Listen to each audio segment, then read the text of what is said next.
Welcome into a Wednesday edition of the Desmond Johnson Show here on Tobacco Road Sports Radio, tobaccoroadsportsradio.com. Make sure you rate and subscribe to the YouTube channel and also our channel over on Spotify. Just search Tobacco Road Sports Radio where you can get the latest from me. You can get the latest from the Keep Pounding Podcast Network. You can get the latest from pretty much everything that we do over at Tobacco Road. You can catch us there. Marc Pruitt in the house with us. Marc, it feels like it was just August, like last week, and we're at the end of the regular season here last week of October here for high school football. He's going to give us his big three.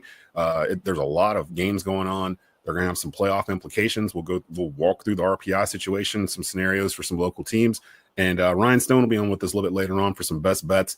There's a lot of sports going on in October, so Ryan's got some stuff to get you equipped and get some money in your pocket. So let's go ahead and get it going. This is the Desmond Johnson Show. Live with Desmond Johnson, son, the live is one. Represent NC to the fullest. Yeah, welcome to the Carolinas. Everywhere you go, the sky is Carolina blue, the finest. Live action, feedback, the city need that. I've been number one, no cap. Here's the recap. Adrenaline is my addiction. I'm about to relapse. Step on the turf if you want and get your weed whack. I'm going harder than a martyr on the starter end. It's the heart of man, that's a rap like a cardigan. I'm breaking records, it's 4th and inches, I count the seconds. The over-under's my roar of thunder, my secret weapon. Yeah, the game is to be told. I don't break, I break modes. Follow me on Tobacco Road.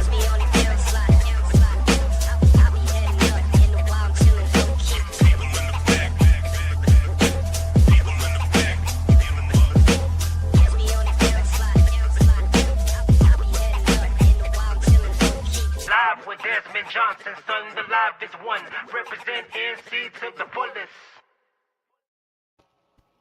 And again, welcome into the Desmond Johnson Show here on Tobacco Road Sports Radio, tobaccoroadsportsradio.com, your home for high school sports live events here in the Triad. No one does it bigger than Tobacco Road Sports Radio. Marc Pruitt from the Winston-Salem Journal in the house, prep beat writer, getting us set for this upcoming Friday, Halloween, October 31st. It is the last regular season game for the high school football folks in the Triad. Playoffs will start next week. Just saw that the North Carolina High School Athletic Association moved their date for what they're going to do for announcing these brackets from Monday to Sunday.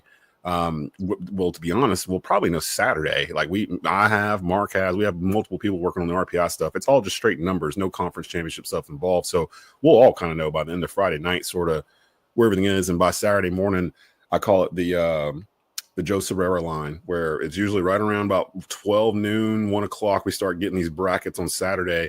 And back in the day, it used to always happen right when me and him and Dave Pulaski would be finishing High School Huddle on WSJS. So we'd go off the air and then the brackets would come out like every single year. So never fails. We're kind of expecting Drew Dole over at East Forsyth, some others to give us some of that information on Saturday. We'll have a good idea with it. But Mark, what's up, man? There's some games going on here this last week of the regular season with some playoff implications. What's one of your big three for October 31st? I can't believe we're here, honestly. Yeah. It feels like yesterday we were learning about Faison Brandon's thumb injury and whether or not he'd be playing. And I was thinking about that. And basically that was back to week 2. I'm like, wow, the season has really flown by. And it's odd to say, but we're going to be right back in the mix Friday night. There's some stuff still to be settled, I think, around. I think we got some pretty clear answers last Friday night with some games. West Forsyth's big win over Reagan pretty much sealed the CPC title for those guys. I don't foresee them losing Friday night to Parkland. And even if they do, they beat Reagan, they beat Easton head-to-head. So they would win the tiebreaker anyway, yeah. So. And they're 8A anyway, so it really doesn't matter for the playoff implications. It matters for a conference championship, what I know was a big deal to those guys this year. And I guess breaking the 3-year run of East Forsyth winning the CPC. So, but we'll start there. This game, I think, East Forsyth versus Reagan at East Forsyth Friday night. Still something to be played for. I think more to gain for East Forsyth here. Both teams are 7A schools. Both teams are going to the playoffs. There's no drama that they won't get into the playoffs. But right now, Reagan's RPI is 7 and East Forsyth is 16. So an East Forsyth win can probably move them up a little bit somewhere. And keep in mind, the 16 means for all the 7A schools. So kind of divide that in half to give you a kind of a starting point for what a possible seed might look like for East Forsyth. Because they'll need a top 8 seed in the West to get a bye for the first round, right? Right. Right. So 32 teams from the West, 32 teams from the East will be getting in for a 7A school. So both teams are safely in. Both, I think this is going to be a good game. Friday night, East has a lot to play for. Reagan has a lot to play for. And Reagan getting beat like they did last week. What's the response going to be this week against an East Forsyth team that's kind of been rolling the last few weeks? Found a pretty solid run game. I noticed Cannon Rottweilers put together 2 really good games in a row. JD Fulp still leads the league in passing. So I'm curious to see how Reagan responds to the loss, and the way they lost, I think, was the most surprising part of it. Just West Forsyth came out and just punched them in the mouth, like Mike Tyson used to say. Everybody's got a plan until they get punched in the mouth, and just never responded to. West scored on its first 4 possessions of the game, and it was all she wrote after that. Wow. We had a running clock with 10.5 minutes to go in the fourth quarter of that game, and I don't think anybody saw that coming. Wow, no, I did not expect that. I was still looking at the score while we were doing the East Reynolds game, and we were on a running clock ourselves, and I was just like, what is happening out there? And then Drew Dull actually messaged me. He's like, yeah, they're on a running clock in Clemens. It's like, because I knew we had Reagan coming up. I'm the voice of the Eagles, so I'll be calling that game for WTOB on Friday night. It is a 7:30 kickoff, 7:37, because it's also on my 48, so it's also on television. But you can hear our call on the East Forsyth NFHS feed and watch it and hear the home call there. East has been rolling the past couple of weeks. They're kind of getting back to what they were known for. Their offense kind of took a step, well, not kind of, took a step backwards from the past couple of years where they were averaging 450, 500 yards a game, 50 points a game during the Bryce Baker era, during the Jalen Rayner era, where it was just rolling. This year, they've kind of had to find themselves, and it feels like a down year for East. But I was talking to one of the coaches the other day on the field at Reynolds, actually, and shout out to Reynolds. That stadium is gorgeous. Like we were the first to actually Christ in the press box on Friday because they hadn't had it open until this past week. So I guess there was some radio guys there a couple of weeks ago against Reagan who I'm not sure they were supposed to be. Yeah, I don't know they're supposed to be in there, but yeah, we were officially allowed to be in the actual box and call it. There's still dust everywhere and like plastic on top of stuff and everything. But when you're sitting in their press box, it's facing Winston, like downtown Winston. So to the right, you can see the top of Baptist Hospital, like over the trees.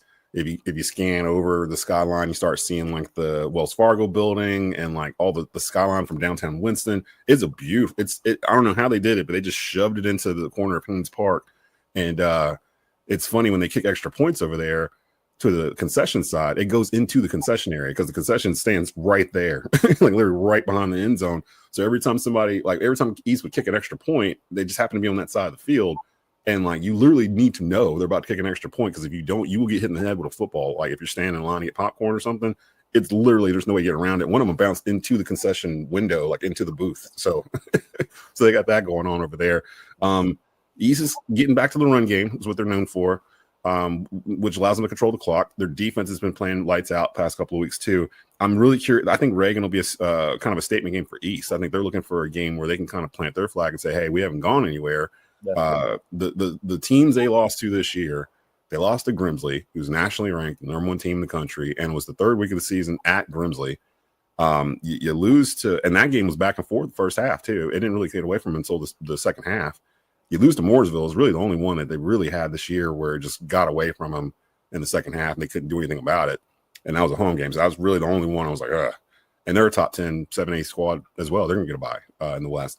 And then you lose to West Forsyth in overtime at West, and probably the best game of the year so far that either of those teams have played against each other.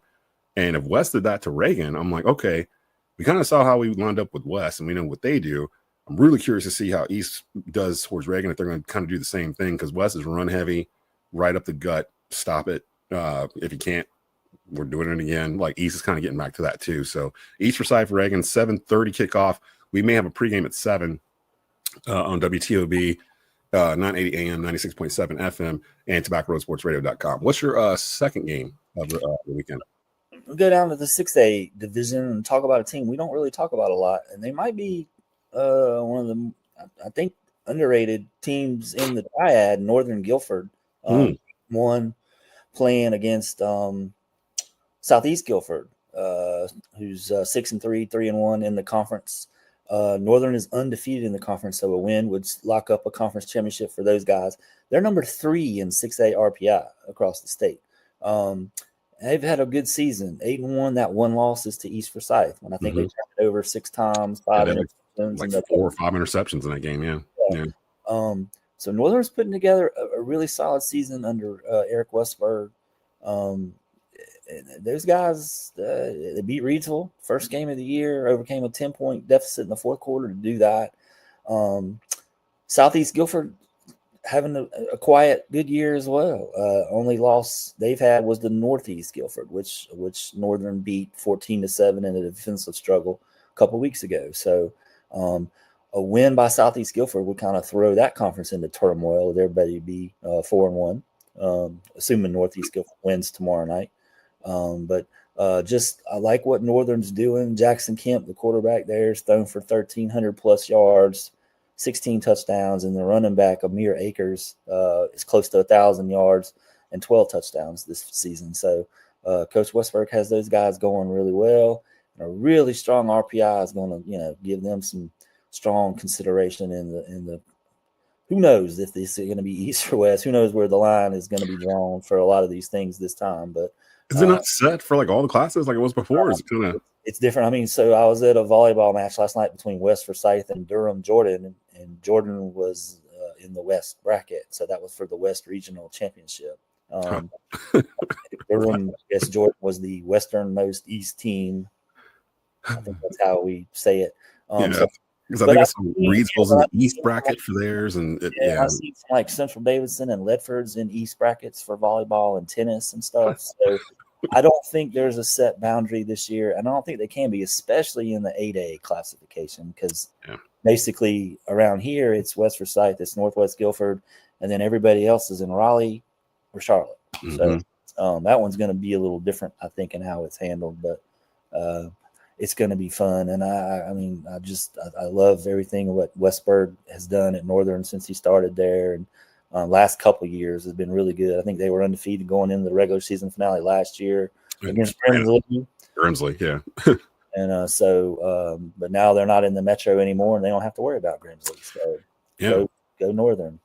Even though they had all the turnovers, I did come away. That was an early game for East. I think it was week 2 where they played Northern Guilford. We had to go out there and do that game, and that's a beautiful stadium also and campus. And I was really impressed with Jackson Kemp, the quarterback, even though some of those interceptions weren't on him. They were like ricochets and ball bouncing in the air and that kind of stuff. That dude's diving for it. Like I think it was either Ziggy Dobson or the other quarterback for East. I can't remember which one it was that had the 3 or 4 interceptions. Yeah, because I remember Coach, I remember Willard sent me the name and said that this guy needs to be in the Player of the Week consideration for it.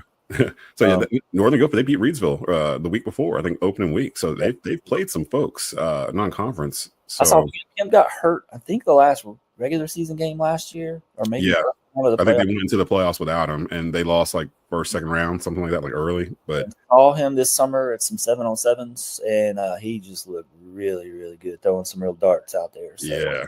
He can spin the ball. He can definitely spin the ball. Northern Guilford might be one of those teams in the triad that's around late into November in 6A. The only 6A team I could think of is Dudley. Dudley might. They were down. I can't remember their RPI was in the teens, I believe. Mount Tabor is another one. Kind of struggling this season at 4-5 with a really young team. Their RPI was about 33, and I think that has a lot to do with the conference that they're in. And had they beat Oak Grove a couple weeks ago, I think that would have helped them out. But they're going to be a tough out, I think, as well. And they're going to be really tough the next couple of seasons with all the returning talent. A lot of their starters this year are sophomores. So Kingston Brown, the quarterback, Tyshawn Son, a lot of those kids. Yeah, and we have Mount Tabor on a sports network here. We'll actually be doing their men's basketball through the Truth Network. And their NFHS feed once basketball starting high school, in 2 weeks, 3 weeks, something like that. So it's coming. It's today for all winter sports. So I've got an A&T basketball game Tuesday.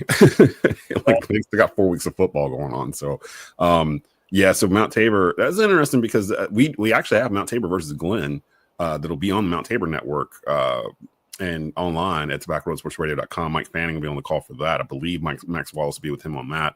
The finale for them, Glenn not making the playoffs. I believe they're out, if I'm not mistaken. Yeah, your RPI. I don't know. Even if they win against Taylor, I don't know that would. I don't think it's enough to get them in. Yeah, it could, but we'll see. And Tabor's kind of riding that line. They had a tough non-conference. They started off 0-3, 0-4, something like that, and then they got conference, started building some wins. What's your third game for Friday? Well, speaking of the Piedmont Triad, 6A, 5A, where Mount Tabor is, let's go Oak Grove, North Davidson, the Battle of Davidson County. A lot of interesting storylines here. Coach Rob Creason at Oak Grove played at North Davidson under Mark Holcomb. He started his coaching career there before he followed Holcomb to Oak Grove. Cody Bowman at North Davidson is his second season as the coach there. Both teams are 6-3, but you don't hear a lot about North Davidson because they didn't play a lot of their non-conference was not impressive, spectacular, whatever the word it wasn't as challenging, let's say, as Oak Grove's was. Oak Grove played Reagan. They played Davie County in non-conference. But surprisingly, they're both the RPIs. Oak Grove's RPI is 24. North Davidson's is 26. That stood out to me because I would think Oak Grove's schedule was a lot more difficult non-conference. And they had the big win against Tabor a couple of weeks ago to kind of solidify that they're in the driver's seat for the conference championship. If they win Friday night, they're the conference champs. North Davidson's only loss in conference was to Mount Tabor, and that was 35-3. So I don't foresee this being a close game per se, but there will be a lot of let's say emotions around it, just because it's Davidson County, and there will be a lot of people there for this one to see it.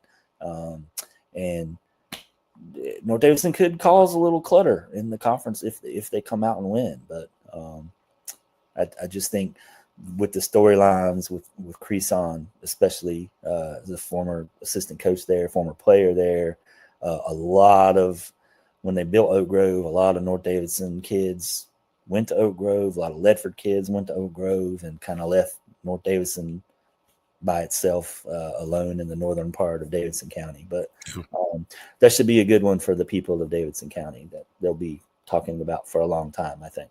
I need to get down there. I keep hearing about Nick's Hamburger House, and I've never had it before. And I've heard it's one of the best burgers in the state. And I drive by it going down 52 all the time on the way into Lexington. The exit, it's like I didn't realize it's right there. Like as soon as you get off, down the street. Yep. As soon as you get off the highway. So I'm gonna make a point to get one of those one of these weeks here. So some good games this upcoming Friday, and then after that we start playoffs, and that's when things are gonna get interesting because I think there's a contender in the Triad at pretty much every class until you get down to like 2A, 1A. Like 8A, West is going to be around. Now, I don't know if they have enough to compete with the Huffs of the world and West Charlotte and those. And I don't even know where they're going to be. If they're going to put them in the East or they're going to put them in the West in terms of those Charlotte schools. It just, I don't know. I don't know how they're going to do that. West will be in the West, and it looks like they're going to be one of the top 4 seeds in the West. Yeah. I think their RPI is 7 right now. And there's only 32 teams in 8A, right? Like total? There'll be 24 in the East and 24 in the West. So 48. Oh, so 48. Okay. So some are going to get like double buys, I guess? Or I think a single buy, and I think that's how it's going to work. Because they were, for a while, they weren't sure how the format was going to work. Would there be a double buy? Would the West, would the 8A wait a week before they start their playoffs because everybody else has more teams in? So I think it's just a single bye for the top 4 teams in each, in the East and the West, and then they go on and play. And I think one of the interesting games I thought Reynolds and Northwest Guilford play Friday night, and I read something earlier this week that that might help determine where the line is or the boundary is for East versus West. Wow. Depending on whether I think Reynolds is safely in the playoffs with their RPI. Northwest Guilford could improve its standing because right now I think they are one of the last teams out of the playoffs based on Northwest Guilford. Yeah. Oh wow. So I think that's a big win as far as Northwest Guilford is concerned for getting in the playoffs. And Reynolds looks like it's going to get in with one of the lower seeds. It's really very convoluted this year. And speaking of Tuesday, I think you mentioned that there's another good game I think tonight in Davidson County. Friday night. Bishop McGuinness and South Davidson. South Davidson's undefeated this year. I think they won one game last year, so it's been a complete turnaround for that program. McGuinness, both teams are undefeated in conference play going into that, so that should be a fun one down in South Davidson. In South Davidson, where Trip Honeycutt came from? Came from South Davidson. He was 2 years there. Now this is his second year at Walkertown, and then a good friend of his, David House, is now the coach there at South Davidson. He's really turned things around the last 2 years. Shout out to Walkertown because they're was it 4A? I think Walkertown's in. Walkertown's 3A, I believe. But I know they're highly ranked. They're like 2 or 3 or 4 in that class. They're 3A or 4. I can't remember. I think Reedsville's 4A. Their RPI is not very good, but I've seen polls where they're ranked number 1 in the state for the 3A classification. Yeah, me too. I was like, well, they haven't beaten anyone back. I know they lost to Reedsville, and I was like, probably the biggest. Yeah, and I think they're also a victim of the conference that they're playing in. And one of the other schools they were supposed to play in the conference, Rockingham County, that game that might have helped their RPI. Oh yeah, but the game was washed out by just a deluge of rain right before kickoff, and they just never could come together to get a rescheduled date on the calendar because of bye weeks, and nothing was matching up with anything. That happened to East a couple of years ago with Mount Tabor, where they had a game that they had to cancel because of rain or something, and then that was COVID, I think. Tabor, yeah, that's what it was. Yeah, that one of them had. I think Tabor had kids had COVID or something. They had to cancel the game. Then they didn't want to reschedule it, so it made East like a half a game behind, like West or something. And West won their last CBC title before the one they just kind of clinched last week. So good games, good stuff. I'll be in Kernersville. It's senior night at East Forsyth. It'll be East versus Reagan. We'll also have Grimsley versus Smith. That's at Smith. Jeff Morrison and Chase Williams on the call there. That's the WCOG game of the week, 105.3 FM and 1320 AM out in Guilford County. And then on the Mount Tabor Sports Network, we'll have Mount Tabor versus Glenn. Keep an eye on that one because Tabor probably needs to win that one to secure a better seed, I'd imagine. And Tabor's in 6A, I think. 6A.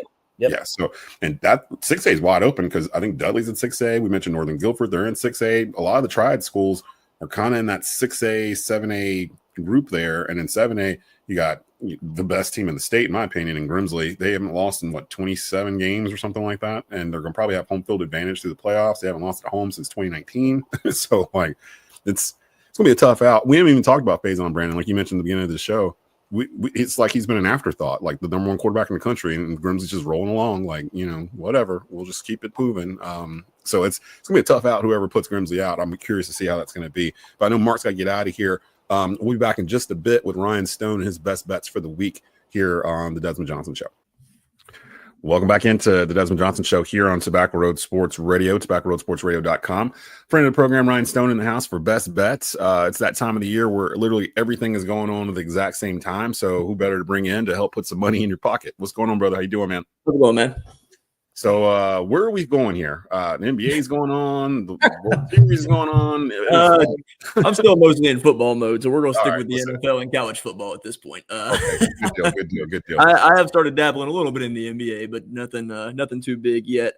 But I will start with the NFL since two of the things I'm giving out have to do with the game on Thursday night. Right now, you can get the Ravens win total for the season at over 8.5 wins. I know they're currently 2-5, but Lamar's coming back. Their defense played drastically better on Sunday against the Bears in that win. If you look at their schedule, I mean, it's really pretty manageable. I mean, the toughest matchups, they do have division games, obviously, but the toughest matchups, they play the Packers and they play the Patriots, which aren't games that they can't win. So, I mean, with Lamar in the lineup, I feel like they're going to go on a run. I like the over 8.5 better than them to make the playoffs or win the division because they could land on 9 and not end up in either one. So I'll take the over 8.5 wins. I did hear that looking at that division was supposed to be the best in football. Right now it's like not, and only one team's above 500, and that's at 4-3. I believe it's the Steelers. You're right. I mean, everybody kind of left Baltimore for dead, and they're what 2 games out of first or whatever after all this time. They're right back in the mix. And I mean, they're taking on a Dolphins team that, yes, I know they won this past Sunday, but it was a kind of a must. It was kind of a it's either we win or our coach get fires type of spot. They were heading that way. Yeah. So I don't think on a short week they're going to bounce back that way. I think Lamar will come out and play well. I think the Ravens will win this game. I also have them in a teaser this week. I had their number teased down to -1.5. Parlayed with the Broncos teased up to +7.5 against the Houston Texans. I think that's I actually have another play on that Houston Denver game as well in a teaser, but that's the first one in terms of game lines for this week. I like a teaser of the Ravens -1.5 and then the Broncos +7.5.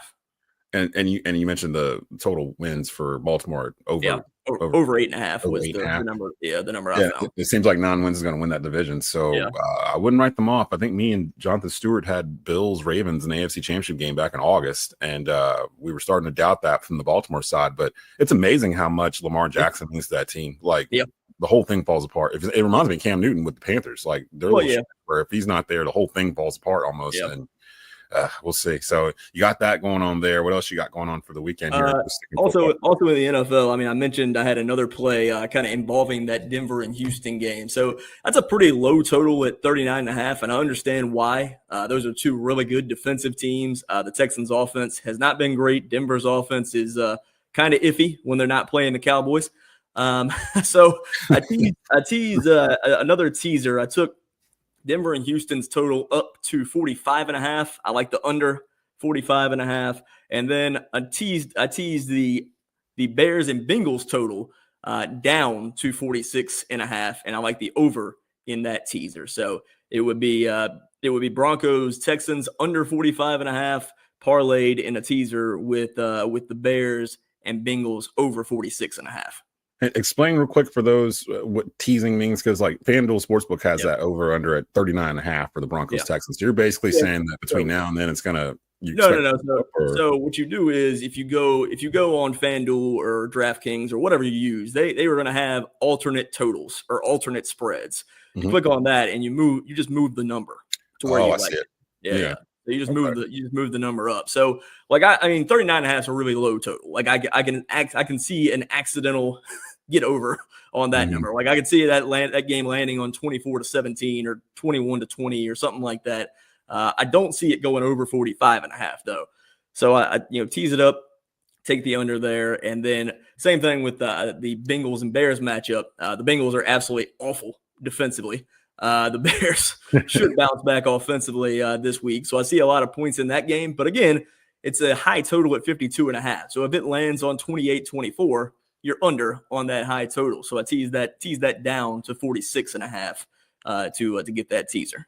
I swear, my wife is so worried between me bringing you on for best bets and Believe joining into a partnership with FanDuel where I have to tease a FanDuel bet like twice a week. She's so concerned I'm going to like fall over to the dark side and start doing bets and stuff. She asks me like every 2 weeks, like, have you done any bets yet on FanDuel? I'm like, no, I'm too scared to. Like, I'm not going to do it. And then I got Ryan Stone on this week. just don't get a Chauncey Billups and it'll be okay. Yeah, right, exactly. Yeah, most better that should be good to go. Ryan Stone in the house here with us for best bets for the weekend. Trying to put some money in your pocket. Give us one more here in terms of what you're looking at this weekend. I've got a couple for college football as well. Vanderbilt and Texas, which I guess is kind of the marquee matchup this weekend in college football, at least in terms of the SEC. I like the first half under on that game. I got it at 23.5. I'd probably play it to under 21.5. Vanderbilt is even though their offense is pretty good, they play extremely slow. So, I mean, their drives, they could score on the opening drive of their first possession, but they're going to take 6-7 minutes off the clock, which is going to limit the number of possessions in the half. We had a similar thing in the first half, I believe, when they played, it was Ole Miss, I think, a couple weeks ago. Texas offense has been atrocious for the most part this season. Vandy's got a pretty good defense. So I like the first half under in that game. I played it at 23.5. I'd probably take it to 21.5. I'd still probably take the under at that number, but of course always bet the best number that you can find. Also, I like Georgia -7. Now this has kind of moved to 7.5. But Florida's played better the last few weeks, but I don't think, especially with an interim head coach going up against Kirby Smart, who's one of the best in the country, I just don't know how competitive Florida can be in this game. They may make it entertaining for a while, but I think Georgia will eventually end up pulling away in that game. So I like them at -7. You can buy a little more juice on that and still take the 7, or you can wait and see what the number does. I have seen some people starting to bet Florida +7.5, so it is possible that number will come back down to 7. Yeah, I was going to say that's what FanDuel has it right now at 7.5 is the spread on that game between Georgia and Florida. And again, I'm still learning all this stuff. So like if I go in and I pick Georgia at -7.5, it's basically you bet $10, you win $9.62. So it's and they have to win by 8 points essentially. Yeah, right. Yeah, so they got to get over the 7.5. That's what I'm saying. If you get the 7, they can win by a touchdown, and you at least push. You always get your money back. So that's why betting key numbers is pretty important in terms of gambling. And that's why I don't gamble right now, because there's those little things, the nuances there. And because I noticed as the season's going on, I guess JP has decided to not put more money into whatever he's been putting it into. Because at the beginning of college football, he was every week he was asking, "Hey, we doing about this? We doing about this?" And then it just kind of went away.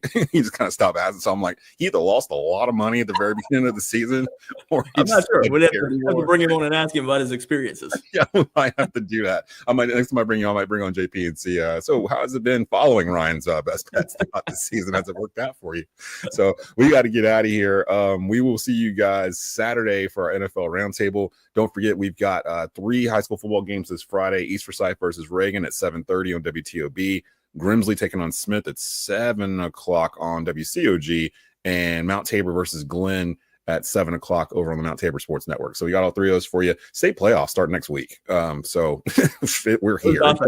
Like we were just sweating in August like a couple of weeks ago, and now we're already getting ready for Halloween and Thanksgiving. So it goes fast. Basketball, dude, we were just talking about A&T the other day because Ryan does our A&T home games for us on Tobacco Road. I have an A&T home game or A&T away game with Spencer Tuesday, like November 4th. Like it's here. So it's here. It's already here. Crossover season. Most people don't even realize it. No, they really don't. Like it sneaks up on everybody. I was like, oh my God, I saw Spencer Monday at A&T. I was like, we have a game Tuesday. He's like, yeah. So like we'll be rocking and rolling for all that too. So we're home for live sports here in the Triad.